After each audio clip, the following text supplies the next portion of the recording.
So most people think that when people are in prison serving time for a crime that they should be subject to cruel punishment. But rehabilitation is something that should be a priority. Yes, prison should be a form of punishment, but if there's no rehabilitation, then people just keep coming back. Since every taxpayer plays a role, a reform is needed to improve costs and reduce return rates. So I'll let you know about some statistics for prison systems, why reform is necessary, and what changes can be made. According to Noah Berlatsky with Greenhaven Press, in Introduction to America's Prisons, Opposing Viewpoints in 2010, Noah states that prisons are expensive. The nation spends over $20 billion to build and maintain prisons, including maintenance, staff salaries, companies that provide supplies for the facilities, food service companies, telephone companies, and many more. The U.S. prison system houses more than 2 million, and this is not including the state-level jails for people awaiting trial or their sentencing, and it does not include minors awaiting trial and sentencing in juvenile detention centers. Many offenders suffer from underlying issues causing them to commit crimes like mental health issues and lack of education.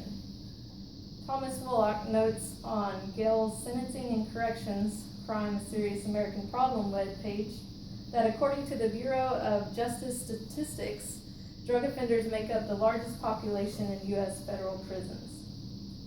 Mental health plays a huge role in drug addiction, whether they are self-medicating or covering up emotions.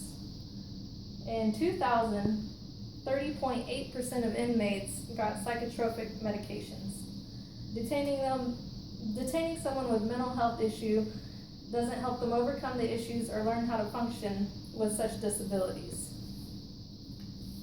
Lack of education also leaves little skill for people to be productive in society.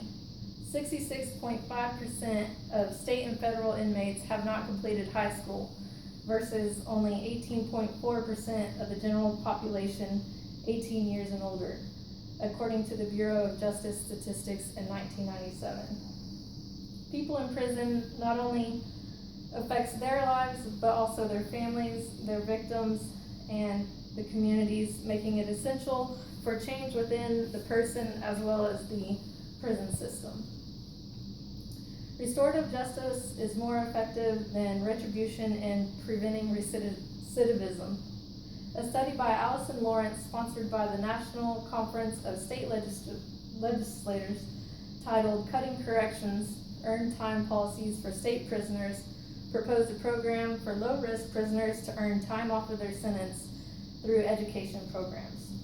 Overall, balancing losses and gains, economists concluded there was a savings to taxpayers of $7,200 per offender.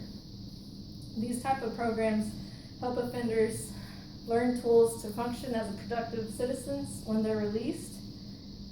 And while all federal prisons offer educational services, they should be made mandatory in effort to make time spent more beneficial to inmates and society, as well as cut down on crime that is committed inside of the prisons.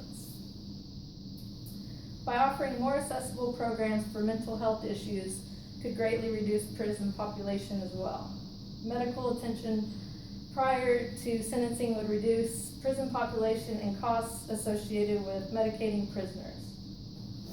Facilities designed specifically for assisting people with mental health issues rather than just locking them away in prison would also reduce the rate of return offenders.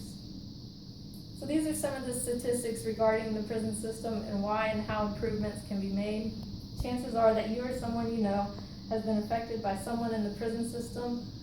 As family, friends, and taxpayers, it's our responsibility to make an action for change to help reduce prison costs and the amount of repeat offenders.